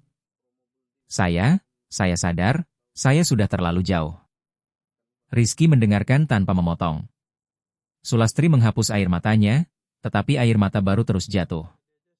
Saya dulu takut menjadi orang yang diremehkan. Saya takut kembali dianggap tidak punya nilai. Saya pikir, kalau saya punya jabatan, kalau saya berhasil, tidak akan ada lagi yang bisa merendahkan saya. Tapi tanpa sadar, saya justru menjadi orang yang dulu paling saya benci. Lina yang duduk di belakang mulai ikut berkaca-kaca. Pak Hendro menatap meja dengan wajah muram. Sulastri melanjutkan, kini suaranya lebih pelan. Saya tidak punya alasan untuk membenarkan sikap saya. Saya salah. Saya benar-benar salah. Rizky menatapnya lama. Di dalam dada Rizky, ada bagian yang ikut sakit melihat Sulastri menangis. Bagaimanapun juga, wanita itu pernah menjadi seseorang yang berarti. Ia pernah menjadi alasan Rizky bekerja lebih keras. Ia pernah menjadi nama yang Rizky sebut dalam doa, meski akhirnya pergi tanpa menoleh. Namun luka tidak selalu sembuh hanya karena seseorang meminta maaf. Dan penyesalan tidak selalu bisa mengembalikan sesuatu yang sudah terlanjur patah. Rizky akhirnya berkata, permintaan maaf adalah awal, Bu Sulastri. Tapi perubahan harus dibuktikan, bukan hanya diucapkan. Sulastri mengangguk cepat. Saya mengerti, Pak. Rizky menatap seluruh ruangan. Saya ingin semua pemimpin di perusahaan ini memahami satu hal. Jabatan bukan izin untuk merendahkan. Jabatan adalah amanah untuk melindungi. Kalau ada bawahan yang takut kepada kita, itu belum tentu tanda mereka hormat. Bisa jadi itu tanda bahwa kita gagal membuat mereka merasa aman. Beberapa orang menunduk. Kata-kata Rizky seperti cermin besar yang diletakkan di tengah ruangan. Setiap orang dipaksa melihat wajahnya sendiri. Rapat kemudian dilanjutkan, tetapi suasananya sudah berubah. Tidak ada lagi tawa kecil. Tidak ada lagi bisik-bisik sombong. Bahkan para direksi yang biasanya berbicara dengan nada tinggi, kini memilih kata-kata mereka dengan lebih hati-hati. Sulastri kembali ke kursinya dengan langkah lemah. Ia duduk, menatap dokumen di hadapannya, tetapi matanya kosong. Ia tidak lagi memikirkan promosi. Ia tidak lagi memikirkan proyek ratusan miliar. Ia hanya memikirkan satu hal. Rizky adalah CEO. Rizky adalah pemilik semuanya. Rizky, pria yang kemarin ia suruh membuka pintu, ternyata adalah orang yang bisa membuka atau menutup masa depannya di perusahaan itu. Namun yang lebih menyakitkan dari itu adalah kenyataan bahwa Rizky tidak membalasnya dengan penghinaan. Rizky tidak mempermalukannya dengan teriakan. Rizky tidak memecatnya di tempat, padahal ia mampu. Rizky hanya membuatnya melihat betapa buruk dirinya telah berubah. Dan itu jauh lebih menyakitkan daripada hukuman apapun. Setelah rapat selesai, satu persatu peserta keluar dari ruangan. Beberapa orang menatap Sulastri dengan hati-hati. Tidak ada yang berani menyapa terlalu banyak. Lina berdiri di belakang, ragu apakah harus mendekat atau pergi. Sulastri menoleh kepada Lina. Untuk pertama kalinya, nada suaranya melembut. Lina. Lina kaget. Iya, Bu. Sulastri menatap gadis itu. Matanya masih merah. Maafkan saya. Lina terdiam. Sulastri melanjutkan, kemarin saya terlalu keras kepadamu. Saya tidak seharusnya mengancam masa depanmu hanya karena dokumen basah. Kamu terpeleset, itu kecelakaan. Saya salah. Lina terlihat bingung. Ia seperti tidak percaya bahwa wanita yang selama ini membuatnya takut baru saja meminta maaf. Tidak apa-apa, Bu, jawab Lina pelan. Bukan tidak apa-apa, kata Sulastri. Kalau kamu sakit hati, kamu berhak merasa begitu. Saya hanya ingin kamu tahu, saya menyesal. Lina menunduk. Air matanya jatuh. Saya hanya takut, Bu. Saya butuh magang ini. Ayah saya sakit. Sulastri terdiam. Untuk pertama kalinya, ia benar-benar mendengar. Bukan sekadar mendengar suara bawahan, tetapi mendengar hidup seseorang di balik status magang. Saya akan pastikan penilaian magangmu adil, kata Sulastri pelan. Bukan karena kasihan. Tapi karena kamu memang bekerja dengan baik. Lina mengangguk sambil menangis. Terima kasih, Bu. Setelah Lina pergi, Sulastri masih berdiri di ruang rapat yang mulai kosong. Ia menatap kursi utama yang tadi diduduki Rizky. Kursi itu kini kosong, tetapi rasa malu masih memenuhi ruangan. Sulastri memejamkan mata. Kenangan lama kembali datang. Rizky muda yang dulu menunggunya di halte saat hujan. Rizky yang memberinya jaket karena ia kedinginan. Rizky yang pernah menjual ponsel lamanya agar bisa membantu biaya obat ibunya. Rizky yang pernah berkata, aku belum punya banyak hal, Lastri. Tapi aku janji, aku akan berjuang. Dan dirinya sendiri, yang saat itu menjawab dengan air mata, aku tidak bisa menunggu janji yang belum pasti. Sulastri membuka mata. Dadanya terasa sesak. Kenapa kamu tidak pernah memberitahuku? Gumamnya lirih. Kenapa kamu biarkan aku terlihat seburuk ini di depanmu? Namun setelah kalimat itu keluar, ia langsung tahu jawabannya. Rizky tidak membuatnya terlihat buruk. Ia sendirilah yang menunjukkan keburukan itu. Di luar ruang rapat, Rizky berjalan menuju ruang kerjanya. Nadira berjalan di sampingnya sambil membawa beberapa dokumen. Wajah wanita itu tetap tenang, tetapi matanya menunjukkan bahwa ia memahami betapa berat rapat tadi. Mas Rizky, ucap Nadira pelan. Rizky menoleh. Iya? Apa Mas baik-baik saja? Pertanyaan sederhana itu membuat langkah Rizky melambat. Ia bisa menjawab, saya baik-baik saja, seperti biasa. Ia bisa berpura-pura kuat, seperti yang sering ia lakukan di depan banyak orang. Tetapi di hadapan Nadira, kebohongan kecil itu terasa tidak perlu. Rizky menghela napas. Tidak sepenuhnya, jawabnya jujur. Nadira tidak bertanya lebih jauh. Ia hanya berjalan di samping Rizky dengan diam yang menenangkan.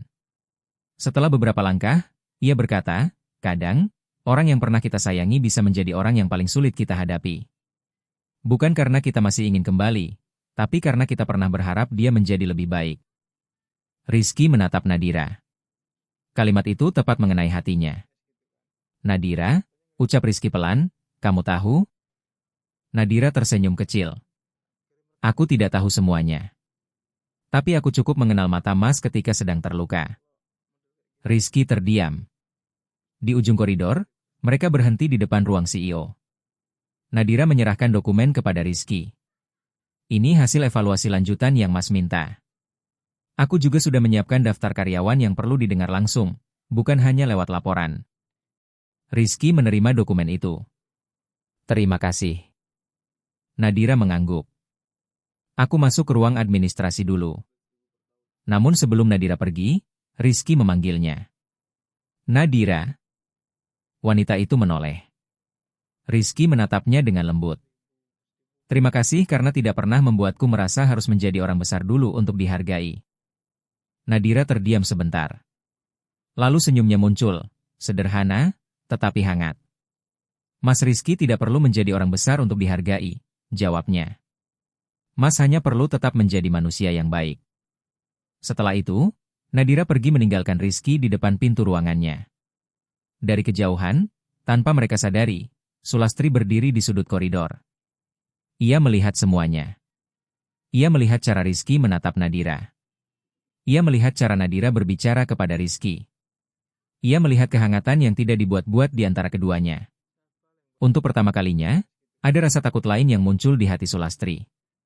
Bukan takut kehilangan jabatan. Bukan takut kehilangan harga diri. Melainkan takut bahwa ia telah kehilangan Rizky untuk selamanya. Sulastri menggenggam map di tangannya erat-erat. Air matanya kembali menggenang. Dulu, ia meninggalkan Rizky karena berpikir pria itu tidak punya masa depan. Kini, ia melihat masa depan itu berdiri megah di hadapannya, tetapi bukan lagi untuk dirinya. Rizky masuk ke ruang CEO, sementara Nadira menghilang di balik lorong administrasi. Sulastri tetap berdiri di tempatnya, seperti seseorang yang baru sadar bahwa ia datang terlambat ke sebuah pintu yang sudah tertutup.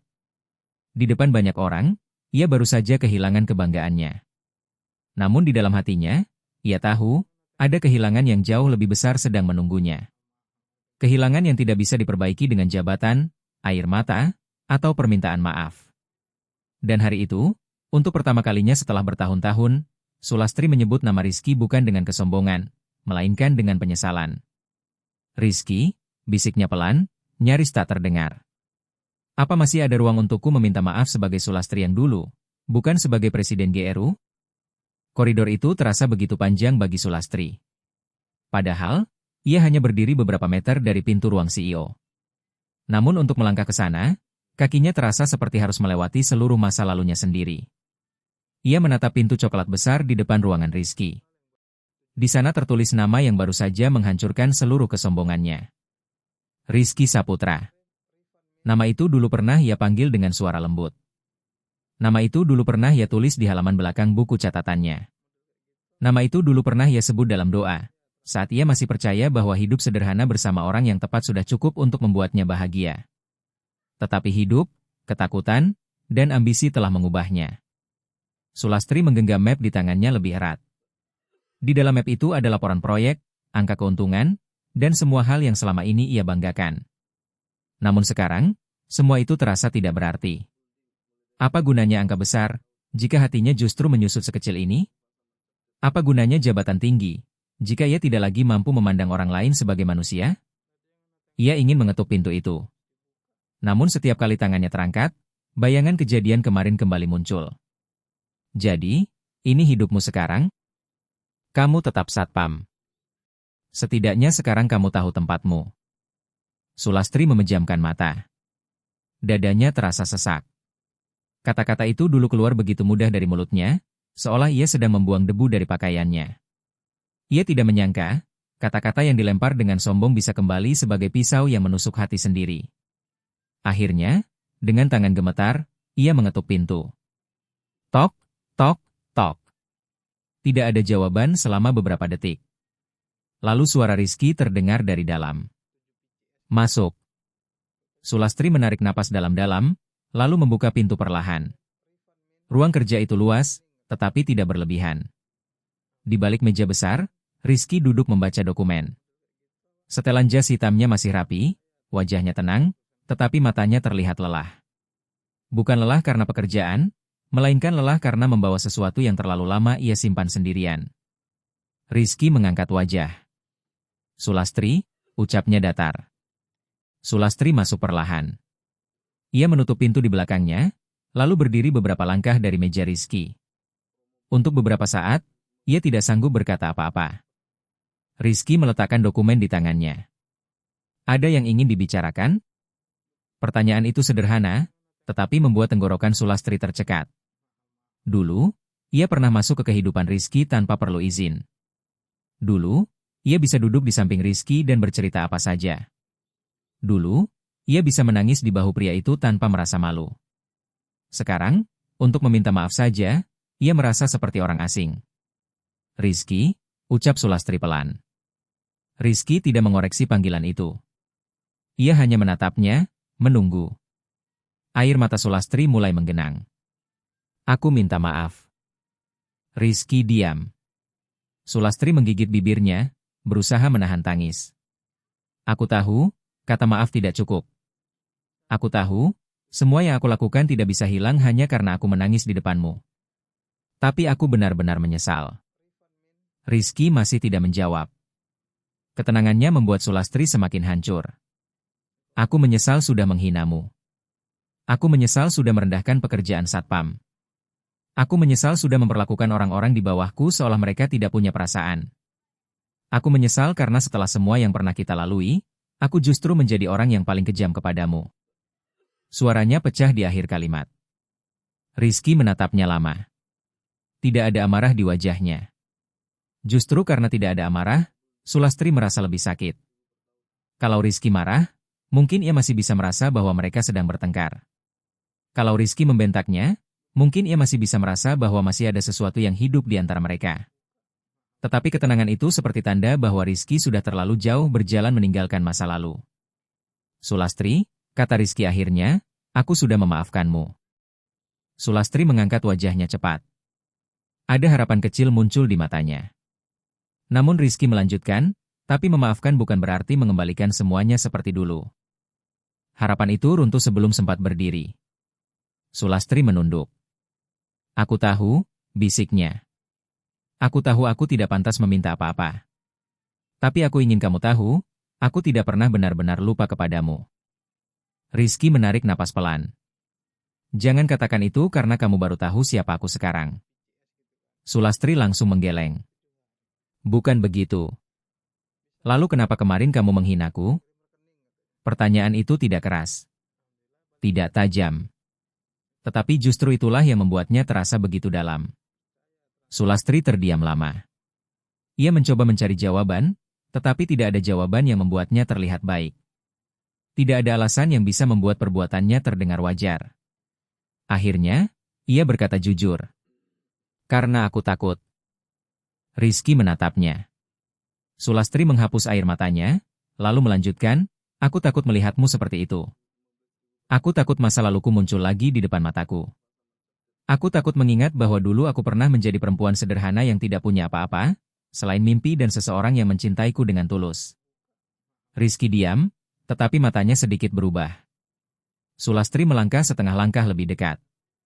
Aku meninggalkanmu bukan karena aku tidak mencintaimu. Aku meninggalkanmu karena aku takut hidup susah. Aku takut menunggu janji yang belum pasti. Aku takut kita berdua tidak akan bisa keluar dari kehidupan yang serba kurang. Ia tertawa kecil di antara tangisnya. Tawa yang terdengar pahit. Lucu, ya. Aku pergi karena takut diremehkan dunia. Tapi setelah berhasil, aku justru menjadi orang yang meremehkan orang lain. Ruangan itu menjadi sunyi. Di luar kaca besar, kota tampak sibuk seperti biasa. Mobil-mobil bergerak di jalan raya. Orang-orang berjalan cepat di trotoar.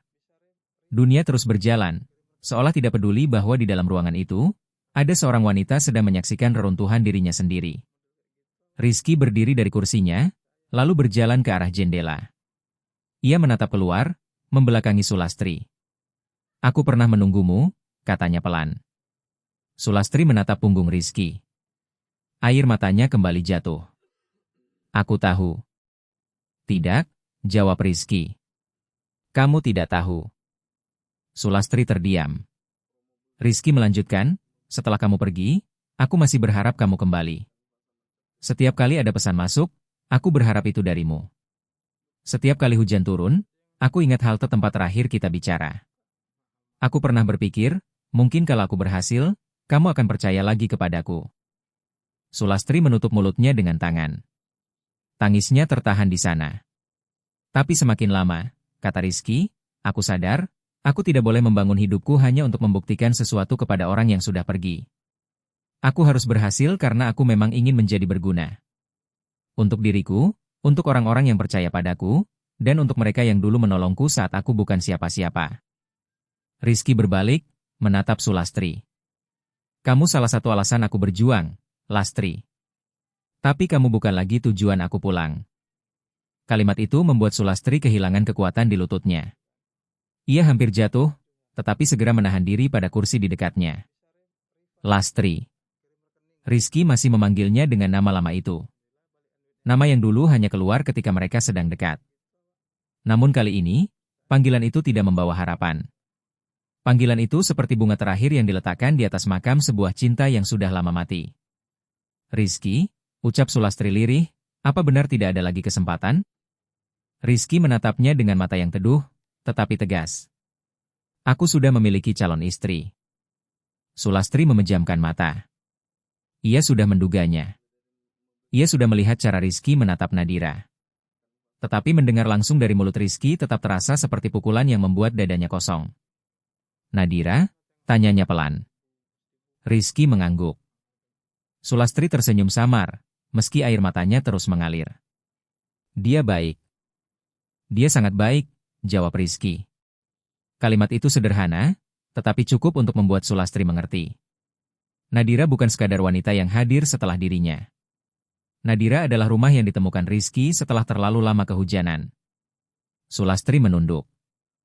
Apa dia tahu tentang aku? Dia tahu secukupnya, jawab Rizky. Dia tidak pernah memintaku membenci masa laluku. Dia hanya membantuku menerima bahwa masa lalu tidak harus menjadi tempat tinggal. Sulastri mengangguk pelan. Untuk beberapa saat, ia tidak berbicara. Ia hanya menatap lantai, mencoba menerima kenyataan bahwa ia terlambat. Terlambat meminta maaf. Terlambat menyadari. Terlambat pulang ke hati yang dulu pernah terbuka lebar untuknya. Lalu pintu ruang CEO diketuk pelan. Rizky menoleh. Masuk. Pintu terbuka. Nadira muncul sambil membawa beberapa dokumen. Wajahnya tetap lembut, tetapi ia sedikit terkejut melihat Sulastri ada di sana dengan mata sembab. Maaf, Mas. Aku tidak tahu sedang ada tamu, ucap Nadira. Tidak apa-apa, jawab Rizky. Sulastri menatap Nadira. Hari itu Nadira mengenakan pakaian kerja sederhana. Tidak semewah gaun berwarna muda yang dipakai Sulastri. Tidak mencolok. Tidak berusaha menarik perhatian. Namun justru dari kesederhanaannya, Nadira terlihat anggun dengan cara yang tidak bisa dibeli oleh jabatan. Nadira menunduk sopan kepada Sulastri. Bu Sulastri. Sulastri membalas dengan suara pelan, Nadira. Ada keheningan canggung di antara mereka. Rizky mengambil dokumen dari tangan Nadira. Terima kasih. Nadira mengangguk. Ia tampak hendak pergi, tetapi Sulastri tiba-tiba memanggilnya. Nadira. Nadira berhenti. Iya, Bu.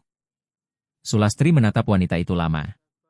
Ada rasa malu, iri, kagum, dan penyesalan bercampur menjadi satu. Aku ingin minta maaf juga kepadamu, kata Sulastri. Nadira tampak bingung. Kepada saya? Sulastri mengangguk. Mungkin aku tidak pernah menyakitimu secara langsung. Tapi aku pernah merendahkan orang yang kamu hormati. Aku pernah menghina pria yang sekarang menjadi calonmu. Dan aku tahu, itu pasti menyakitkan untukmu. Nadira menatap Sulastri dengan lembut. Yang paling terluka bukan saya, Bu, jawabnya. Tapi Mas Rizky. Dan mungkin juga ibu sendiri. Sulastri terdiam. Kalimat itu tidak bernada menyindir. Nadira mengucapkannya dengan tenang, seolah ia benar-benar memahami bahwa orang yang menyakiti orang lain seringkali juga sedang menyiksa dirinya sendiri. Sulastri tersenyum getir. Kamu wanita yang baik, Nadira. Nadira menunduk sedikit. Saya juga masih belajar menjadi baik, Bu. Sulastri menatap Rizky, lalu menatap Nadira lagi. Aku mengerti sekarang kenapa Rizky memilihmu. Nadira tidak menjawab. Ia hanya menatap Rizky sekilas, lalu kembali menunduk. Di mata Sulastri, tatapan kecil itu cukup menjelaskan segalanya. Tidak ada pamar kemesraan. Tidak ada kata-kata berlebihan. Tetapi ada kepercayaan yang dalam di antara mereka.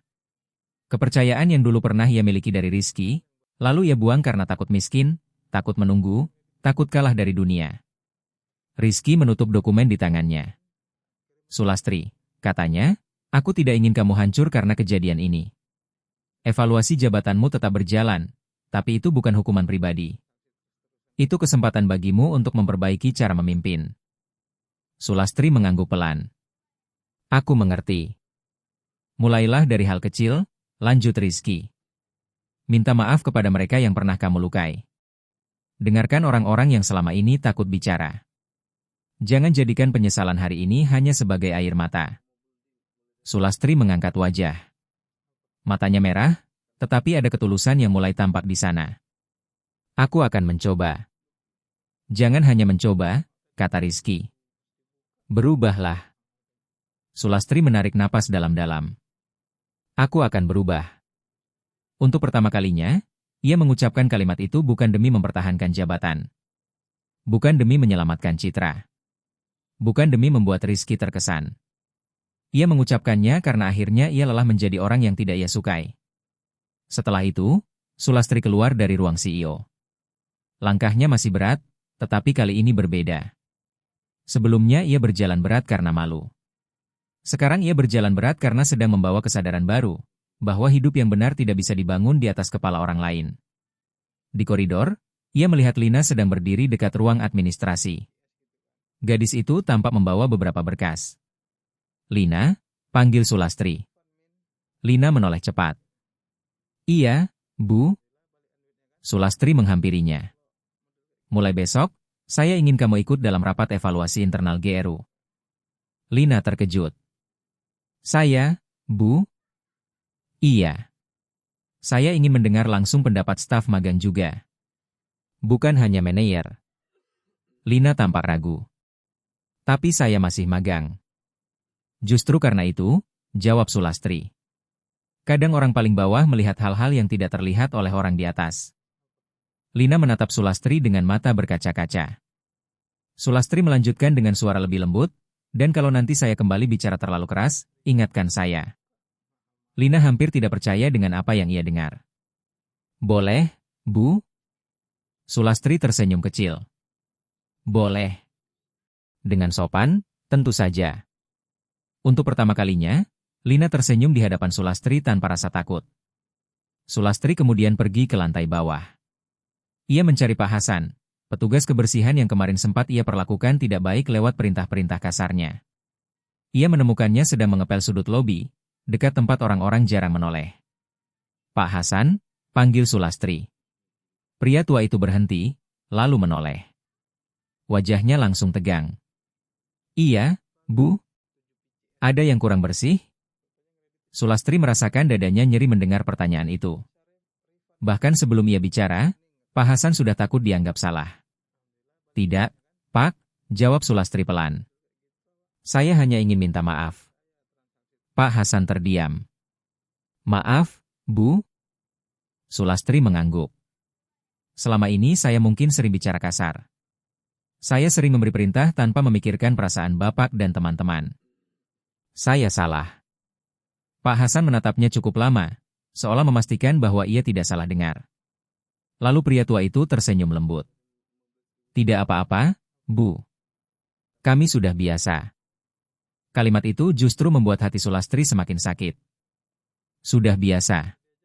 Betapa menyedihkan, ketika seseorang sudah terbiasa diperlakukan tidak baik sampai merasa tidak perlu lagi menuntut dihargai.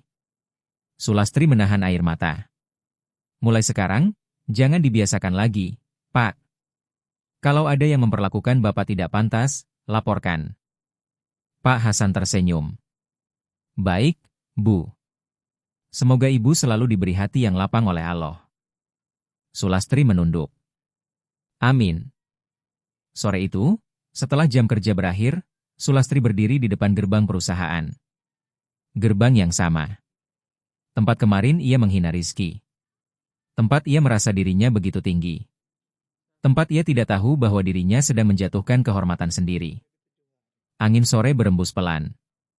Beberapa karyawan keluar dari gedung. Ada yang menatap Sulastri dengan canggung. Ada yang menunduk memberi salam. Namun kali ini, Sulastri membalas semuanya. "Selamat sore. Terima kasih sudah bekerja hari ini. Hati-hati di jalan." Kalimat-kalimat sederhana itu awalnya terasa asing di lidahnya. Tetapi semakin sering ia mengucapkannya, semakin ia sadar bahwa menghormati orang lain tidak pernah membuat dirinya menjadi kecil. Justru selama ini, ia menjadi kecil karena terlalu sibuk merasa besar. Dari kejauhan, ia melihat Rizky keluar dari gedung bersama Nadira. Mereka berjalan berdampingan. Tidak bergandengan tangan, tidak bermesraan berlebihan, tetapi ada ketenangan yang indah di antara mereka. Sulastri berdiri diam. Rizky melihatnya. Untuk beberapa detik, mata mereka bertemu. Sulastri tersenyum kecil. Senyum yang tidak lagi menuntut apa-apa. Rizky membalas dengan anggukan pelan. Dan itu cukup. Tidak semua kisah lama harus diulang. Tidak semua cinta yang pernah patah harus disambung kembali. Kadang, yang paling dewasa dari sebuah perasaan adalah merelakan, sambil tetap mendoakan. Nadira menatap Rizky sebentar. "Mas baik-baik saja?" tanyanya lembut. Rizky mengangguk. "Iya." "Kamu sudah memaafkannya?" Rizky menatap Sulastri yang masih berdiri di dekat gerbang. "Sudah." "Dan hatimu?" Rizky menoleh kepada Nadira. Untuk pertama kalinya hari itu, senyumnya benar-benar tenang. Hatiku sudah pulang. Nadira tersenyum. Tidak banyak bertanya lagi. Ia tahu, jawaban itu bukan hanya untuknya, tetapi juga untuk masa lalu Rizky yang akhirnya selesai. Beberapa bulan kemudian, Saputra Global Group berubah perlahan. Bukan berubah dalam satu malam. Tidak ada perubahan yang benar-benar tulus terjadi secepat membalik telapak tangan. Namun sedikit demi sedikit, suasana kerja menjadi lebih manusiawi. Keluhan internal ditangani dengan serius. Pegawai magang diberi ruang bicara. Petugas kebersihan, satpam, kurir, dan staf pendukung mulai disapa dengan nama, bukan hanya dengan perintah. Sulastri tetap menjalani masa evaluasi. Ia tidak langsung menjadi pemimpin sempurna. Ada hari-hari ketika nada suaranya kembali tinggi. Ada saat-saat ketika ambisinya hampir mengalahkan kesadarannya. Tetapi kali ini, ia belajar berhenti. Ia belajar meminta maaf. Ia belajar mendengar. Dan pada akhir masa evaluasi, ia mengambil keputusan yang mengejutkan banyak orang.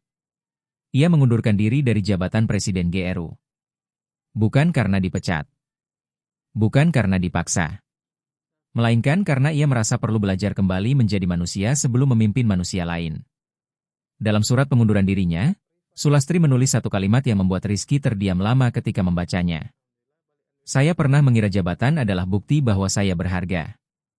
Kini saya tahu, harga diri seseorang tidak ditentukan oleh kursinya, tetapi oleh caranya memperlakukan orang yang tidak bisa memberi keuntungan apapun kepadanya. Rizky menutup surat itu perlahan. Di sampingnya, Nadira berdiri sambil membawa undangan pernikahan mereka yang baru selesai dicetak. Dari Bu Sulastri, tanya Nadira. Rizky mengangguk. Dia memilih mundur. Nadira terdiam sebentar. Kadang mundur juga bisa jadi cara seseorang maju. Rizky menatap Nadira, lalu tersenyum. Kamu selalu punya cara membuat kalimat sederhana terasa benar. Nadira tertawa kecil. Karena memang benar. Beberapa minggu kemudian, hari pernikahan Rizky dan Nadira tiba. Acara itu tidak terlalu mewah, tetapi hangat. Dihadiri keluarga, sahabat dekat, dan beberapa karyawan yang benar-benar mengenal perjalanan Rizky. Pak Hasan datang dengan kemeja terbaiknya. Lina datang sambil membawa bunga. Pak Hendro duduk di barisan depan dengan mata berkaca-kaca, seperti seorang ayah yang melihat anaknya menemukan kebahagiaan. Sulastri datang paling akhir. Ia mengenakan gaun berwarna muda, sederhana, jauh dari kesan berlebihan seperti dulu. Rambutnya ditata rapi, wajahnya tenang, dan di tangannya ada sebuah kotak kecil berisi hadiah.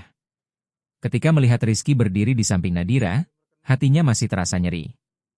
Namun kali ini, nyeri itu tidak lagi dipenuhi keinginan memiliki. Nyeri itu berubah menjadi penerimaan. Ia menghampiri mereka setelah acara selesai. Rizky, ucapnya. Rizky menoleh. Sulastri. Sulastri menatap Nadira. Selamat, ya. Semoga kalian bahagia. Nadira tersenyum tulus. Terima kasih, Bu Sulastri. Sulastri menyerahkan kotak kecil itu kepada Nadira. Ini hadiah sederhana. Tidak seberapa. Nadira menerimanya dengan kedua tangan. Terima kasih. Sulastri lalu menatap Rizky. Ada banyak hal yang ingin ia katakan. Tentang penyesalan. Tentang kenangan. Tentang malam-malam ketika ia menangis karena menyadari bahwa kehilangan paling besar dalam hidupnya bukanlah kehilangan jabatan, melainkan kehilangan hati yang dulu mencintainya tanpa syarat. Namun akhirnya, ia hanya berkata, "Terima kasih sudah memaafkanku." Rizky menatapnya lembut. "Terima kasih sudah berani berubah." Air mata Sulastri menggenang, tetapi ia tersenyum. "Bahagialah, Rizky." Rizky mengangguk. "Kamu juga, Lastri." Panggilan itu terdengar sekali lagi. Kali ini tidak lagi menyakitkan. Tidak lagi membangkitkan harapan. Ia terdengar seperti salam perpisahan yang baik untuk dua orang yang pernah saling mencintai, tetapi ditakdirkan belajar dari kehilangan. Sulastri pergi dari tempat itu dengan langkah tenang. Di luar gedung acara, ia berhenti sebentar dan menatap langit sore. Cahaya matahari jatuh lembut di wajahnya. Untuk pertama kalinya setelah sekian lama, ia tidak merasa perlu terlihat hebat di mata siapapun. Ia hanya ingin menjadi lebih baik. Sementara itu, Rizky menggenggam tangan Nadira. "Mas," kata Nadira pelan, "apa kamu menyesal pernah melewati semua itu?" Rizky menatap Sulastri yang semakin jauh, lalu menatap Nadira di sampingnya. "Tidak," jawabnya. "Karena dari luka itu, aku belajar membedakan siapa yang datang karena melihat masa depan, dan siapa yang bertahan saat aku belum terlihat seperti apa-apa." Nadira tersenyum. Rizky menatap cincin di jarinya, lalu menarik napas lega. Dulu, ia pernah berdiri di gerbang sebagai satpam, dihina oleh wanita yang pernah ia cintai. Namun di gerbang yang sama pula, ia menemukan jawaban bahwa kehormatan manusia tidak pernah terletak pada seragam, jabatan, atau pandangan orang lain. Kehormatan terletak pada hati yang tetap baik, meski punya alasan untuk membalas dengan kejam. Dan Sulastri akhirnya mengerti, penyesalan paling menyakitkan bukanlah ketika seseorang yang kita cintai pergi, melainkan ketika kita sadar bahwa kitalah yang membuatnya berhenti tinggal. Dari kisah Rizky dan Sulastri, kita belajar bahwa jangan pernah menilai seseorang hanya dari pakaian, pekerjaan, atau kedudukannya hari ini. Sebab bisa jadi, orang yang kita rendahkan adalah orang yang sedang Allah angkat derajatnya dengan cara yang tidak pernah kita duga. Jabatan, harta, dan kehormatan bukan alasan untuk memandang rendah orang lain. Karena manusia yang benar-benar tinggi derajatnya adalah mereka yang tetap rendah hati, menghargai sesama, dan tidak lupa dari mana ia pernah memulai. Kisah ini hanyalah cerita fiktif. Nama, tokoh, tempat, dan kejadian di dalamnya dibuat semata-mata untuk hiburan, inspirasi, dan mengambil hikmah kehidupan. Semoga cerita ini mengingatkan kita untuk selalu menjaga hati, lisan, dan sikap kepada siapapun. Dukung terus channel Mutiara Kisah dengan cara klik subscribe sekarang juga, karena masih banyak kisah penuh pelajaran hidup yang siap membuka mata dan hati kita. Terima kasih sudah menyimak sampai akhir. Wassalamualaikum warahmatullahi wabarakatuh.